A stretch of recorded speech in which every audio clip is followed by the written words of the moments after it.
Hey, Melanie, how are you? Great. Hi, Dana. Hi, it's good to see ya. Good to see you too. Yeah, I'm excited that we're both here and launching the blog, and I'm just really excited for everything that's coming this upcoming year. So, thanks for taking the time to chat. My pleasure. It's fun. Yeah, yeah. So, okay, my first question for you. You were the first person I approached about the idea for a memoir writers collective. And I am curious from you, what in the world made you say yes? What interested you about it? Well, first of all, when I met you after you had done a reading at Hippocampus. And I was so kind of like drawn to your story. And I think that's when we first started talking. And, um, and I just like, I felt a connection with you. And then when you brought up this idea of the collective, this idea of writers supporting writers, to me that feels like exactly what I've wanted to do all along. It's, I know we're going to talk about my book in a minute, but I got so much support from other writers in the process of starting to write my own memoir, that I love the idea of a group of people gathering together for the purpose of lifting one another up, in our work. And I think because, we all know that writing is such a lonely place to be. And, you spend a lot of time getting crushed, with rejections and with, whatever. And so to have a place where, that has the full purpose of providing support in that process, I think is just fantastic. So that was kind of the idea that really drew me in. Oh, awesome. I'm so glad to hear that. I'm totally on board with you. I mean, the pay it forward model just feels so great when you're in a community like that. And I mean, fortunate for me, you said you were interested. Right. So the reason I was so drawn to you is because of your awesome book, Writing Hard Stories. And I'm curious, you've got a ton of really great interviews in here with celebrated memoirists who are sharing about their personal journeys. And I mean, here we are, me chatting with you. How does it feel to be on the other side of the table? Well, it's fun. And I in the process of kind of promoting Writing Hard Stories, I had the opportunity to be interviewed by other writers and other, bloggers and different things. And it, I think because I was so honored to have the writers who spoke to me for my book be so generous in their work and their words, I kind of made a commitment after that, that whenever I am approached to talk about myself and my journey, I will be as generous and open in that. So to have that opportunity for me just feels good. Oh, that's awesome. But see, like I knew how awesome you were when I read this because your voice just resounds through it. And I was like, Melanie is amazing. She's this amazing person. And now I get to sit down and chat with you. So I'm just really excited about that. Um, Thank you. That's so sweet. So behind me are my bookshelves, and you'll notice a really nerdy thing about me, and that is that I color code my bookshelves. I love it. Yeah. So your book, because it has a green binding, Yeah. a yellow green binding, lives on my green shelf. And what I love about that is on my green shelf, there's all these books about springtime and the world coming to life. And that's where your book sits, is with all of these books about kind of rebirth and regeneration. And I am curious, what's on your bookshelf? What have you been reading these days? What have you've been enjoying? Right now, I am currently reading Andre Dubus's new novel, Gone So Long. I just went to a reading of his and heard him read from it. And so I'm kind of reading the book and also listening to the audio in between, so I'm getting both. So that's my current read right now. But I just finished Educated by Tara Westover. How was that? I loved it. I thought it was fantastic. It's an incredible, compelling story.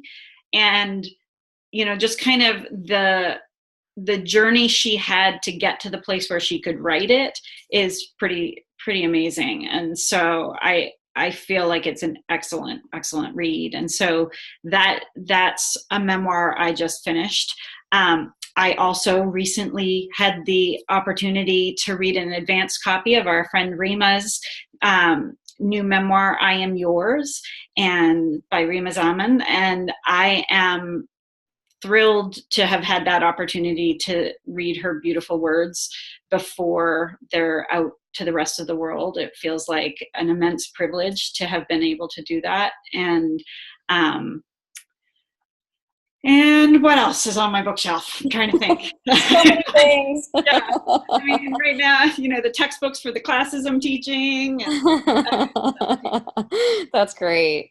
Yeah, I also got the chance to read Rima Zaman's I Am Yours, and it is really, really wonderful. And I'm so glad that we have her voice here. And I'm glad that you'll be sitting down to chat with her at some point. So she might be our next candidate. We'll have to see. Yeah. Okay. So I'm curious. I mean, obviously we have really great detailed information from you below in our blog post about your writing, but I kind of want to get behind the scenes a little bit. And I'm wondering, what does your workspace look like? Where do you write? Why do you choose that space? Do you have any habits or rituals that you get into? First, I'm going to show you where I don't work. Like the desk I have set up here is not actually where I work, because I unfortunately can't keep that clean. So I have the idea of a writing desk that never gets used. It becomes just a gathering place. Very rarely can I write at home.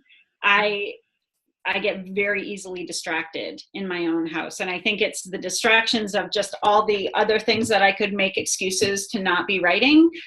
There's always laundry to be done. There's always something that needs to be dusted. There's always, Netflix. So when I started, kind of entering the writing life to the degree that I'm in now, so that was when I started my MFA program. So about 6 years ago, I very purposefully decided that I wanted to treat my writing like I was, going and doing it as kind of like going to work, and so I write. There are a collection of coffee shops that I kind of rotate through in my town, and in the winter, there's this one coffee shop that has, this big fireplace, and I sit in this corner table, and I love it because it's cozy and it's warm. And then in the summer and spring, there's another coffee shop that has big windows so I can see outside. And I literally about a good window, right? Yeah, there is. And I honestly don't get to write every day. I'm also teaching a full course load. So, that gets, takes precedence sometimes over my writing. And so what I try to do is set aside particular days during the week that are my writing days. And I get up on those days, I get dressed as though I'm going to work, and I go out the door, and basically that's my habit. That's kind of the ritual I go through. So nice. I love that. I remember the days when I would go out to coffee shops and write. Right now, I do my writing during my daughter's nap time. I was going to say, you have a little baby. So I do. Yeah. And so most of my writing is done in my guest bedroom, actually, because I don't have a workspace anymore now that our office is gone and is now a nursery. So yeah, but it is just really great to be able to get out, to put on, your professional dress, or whether it's casual, whatever, and get out of the house and tell yourself, this is my job today. Yeah.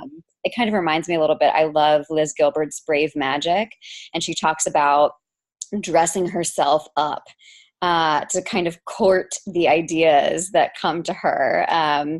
And I just think that's really clever. And it's true. I mean, it's like when we wear what we want to wear, when we are present, when we are in the space that makes us feel comfortable, then we're best able to really channel our writing selves. So I love that. Well, I also really discovered, especially when I was writing through some really difficult stuff, that it was very comforting for me to have people around, even though it's not people I know, even though it's not, but just like the comfort of other people in the space while I was writing through some of that made it, I don't know, it just made it feel safer, I guess, or more doable. I think if I was sitting at home with all of that, it would have been overwhelming. Yeah, no, you're totally right. And maybe actually that's why I do feel so overwhelmed sometimes when I'm writing. No, sometimes, what I do in the absence of not being around people and hearing the chatter and like the coffee cups and everything, I light a candle. Oh. And, you can probably resonate with this too, since we both write about grief stories, is, it's good to have some warm light around too. Yeah. So. Well, thanks for that. Oh my gosh, I'm so very sorry. This is where we're not working this out well. No problem. All right. Sorry about that. Oh, that is okay. No worries. This is real life, right? Like, welcome to our homes. This is what we're saying here. Welcome to our personal lives. That's right. This is what happens. Yeah, I'm actually surprised that my dog isn't barking, that my baby isn't crying, and that my husband, who's working from home today, isn't so loud on his own chats that we're hearing him instead of us. So right. I forget that we have a landline. Like my cell phone is turned off. I forgot about the landline. Yes, yeah. And also, one lovely little aspect of what we just saw is that you said, sorry, you're from Canada. Yes, I am. So occasionally you hear my Canadian. Yeah, but you're living in New Hampshire right now, yes. Right? Yeah, and we've lived here for 20 years. So cool. Yeah. Very fun. Yeah. Well, so the one last thing that I wanted to ask you and maybe have you share a bit about is, we're going to be seeing quite a bit of you here in this space on our blog this year. Tell us a little bit about what you'll be doing. Well, I think the hope is to do exactly what you just did, to have, kind of a Q&A interview that we post as part of the blog, and introduce the writers in the collective to the other writers in the collective, and then have these kinds of conversations that are a little bit more, here's a peek into our lives a little bit, here's what my desk looks like, here's there's your color-coded bookshelf, and I think just to kind of personalize it a little bit more. Because sometimes I feel like, Q&As, we work very hard on our answers and you don't necessarily get the full personality of the writers through just the Q&A. And so I think it's nice to also provide kind of a visual and, a little bit of a more casual conversation. So that's my hope, to kind of once a month profile one of the writers from our collective and their work and, who they are and what they're working on. Awesome. I'm just really excited for this. And I think you're right. Like, it will be a really good way for us to introduce ourselves to one another, especially because they're going to be growing. Right. We've got about 9 members right now. And eventually, I mean, who knows? Sky's the limit, right? Right. But I'm also really excited to be sharing this with other folks who might be tuning into, because there's so many memoir writers out there that I really think that people would just love kind of a quick little scene, like behind the scenes of, what is this writer's life like, and behind their 4 walls. Right. So I'm really excited about that. So yeah, thank you so much. I loved this idea of yours that you had to do this and to bring this to a virtual space, because it's almost like, bringing writing hard stories to life with other and more people. So right. I'm just thrilled. And yeah, I just have to say, I'm so grateful that you're here with us. Thank you so much. Thank you to everybody else who watched this video. Well, thank you, Dana, for all of your work and everything that you're doing. So yeah, absolutely. It's my pleasure. It's where my heart lives, I think. So I'm just thrilled. I just wanted to share with everybody that if you want to learn more about Melanie's amazing work, view below.